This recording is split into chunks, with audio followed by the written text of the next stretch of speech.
Bismillahirrahmanirrahim. Assalamualaikum warahmatullahi wabarakatuh. Halo semuanya, saya Virginia Sylvia Rajan akan menjelaskan kepada kalian tentang aliran-aliran filsafat. Aliran-aliran filsafat pendidikan.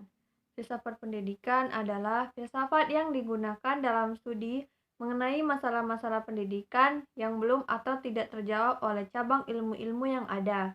Keberadaan filsafat dalam dunia pendidikan diperlukan untuk mencari hakikat sesuatu, berusaha mengaitkan hubungan sebab dan akibat, dan berusaha menafsirkan pengalaman kehidupan manusia. Aliran filsafat yang pertama, idealisme. Idealisme merupakan filsafat tertua dengan tokoh aliran ini adalah Plato, yang dianggap sebagai bapak idealisme di dunia barat. Sejarah idealisme berawal dari pemikiran Plato tentang kebenaran empiris yang dilihat dan dirasakan dalam alam ideal, esensi, atau ide. Aliran filsafat idealisme menekankan moral dan realitas spiritual sebagai sumber-sumber utama di alam ini. Idealis adalah doktrin yang mengajarkan bahwa hakikat dunia fisik hanya dapat dipahami dalam ketergantungan pada jiwa dan roh. Idealis diambil dari idea yaitu sesuatu yang hadir dalam jiwa. Idealis mempunyai argumen epistemologis tersendiri, dan aliran ini memandang dan menganggap yang nyata hanya idea. Idea tersebut tetap atau tidak mengalami perubahan dan pergeseran. Aliran yang kedua yaitu perennialisme. Perennialisme berasal dari kata perennial yang dapat diartikan abadi, kekal atau fana, tidak akhir. Perennialisme berarti segala sesuatu yang ada sepanjang sejarah. Aliran filsafat perennial berpegang pada nilai-nilai atau norma-norma yang bersifat abadi.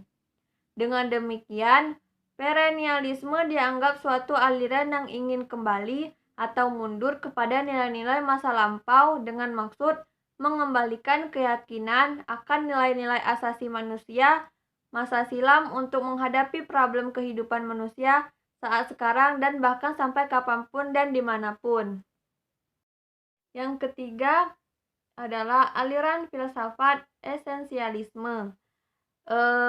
Filsafat esensialisme didasari oleh pemikiran filsafat idealisme Plato dan realisme Aristoteles. Aliran filsafat esensialisme muncul pada zaman Renaissance, merupakan perpaduan ide filsafat, idealisme objek di satu sisi dan realisme objek di sisi lainnya. Perbedaan utama ialah dalam memberikan dasar berpijak pada pendidikan yang penuh fleksibilitas, di mana serba terbuka untuk perubahan, toleran, dan tidak ada keterkaitan dengan doktrin tertentu. Aliran filsafat esensialisme pertama kali muncul sebagai reaksi atas simbolisme mutlak dan dogmatisme abad pertengahan.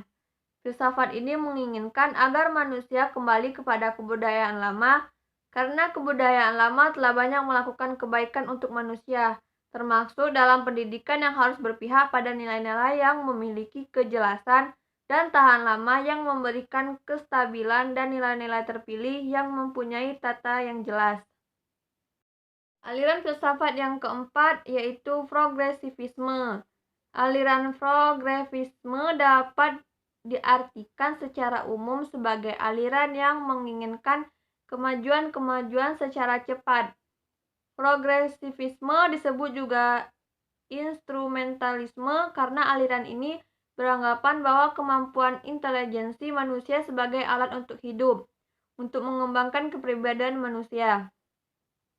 Filsafat progresivisme dalam pendidikan adalah suatu aliran yang menekankan bahwa pendidikan bukanlah sekedar pemberian sekumpulan pengetahuan kepada subjek didik, tetapi hendaklah berisi aktivitas-aktivitas yang mengarah pada pelatihan kemampuan berpikir mereka.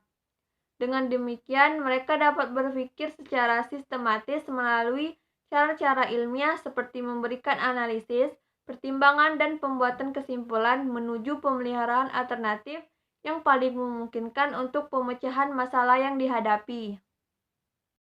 Adapun ciri-ciri filsafat progresivisme. Yang pertama, progresivisme berakar pada pragmatisme. Yang kedua, sasaran pendidikan ialah meningkatkan kecerdasan praktis, kompetensi dalam rangka efektivitas pemecahan masalah yang disajikan melalui pengalaman. Yang ketiga, nilai bersifat relatif, terutama nilai duniawi, menjelajah aktif, evolusioner, dan konsekuensi perilaku. Yang terakhir yaitu aliran filsafat pragmatisme. Pragmatisme adalah suatu aliran modern yang mengajarkan bahwa yang benar apa yang membuktikan dirinya sebagai benar dengan perantara akibat-akibat yang bermanfaat secara praktis. Aliran ini bersedia menerima apa saja, asalkan praktis pengalaman-pengalaman pribadi, mistik, semua bisa diterima sebagai kebenaran dan dasar tindakan asal membawa akibat yang praktis yang bermanfaat. Dengan demikian, dasar pragmatis adalah manfaat bagi hidup praktis. Mungkin cukup sekian dari saya tentang aliran-aliran filsafat pendidikan. Mohon maaf apabila ada kekurangan. Saya akhiri. Wassalamualaikum warahmatullahi wabarakatuh.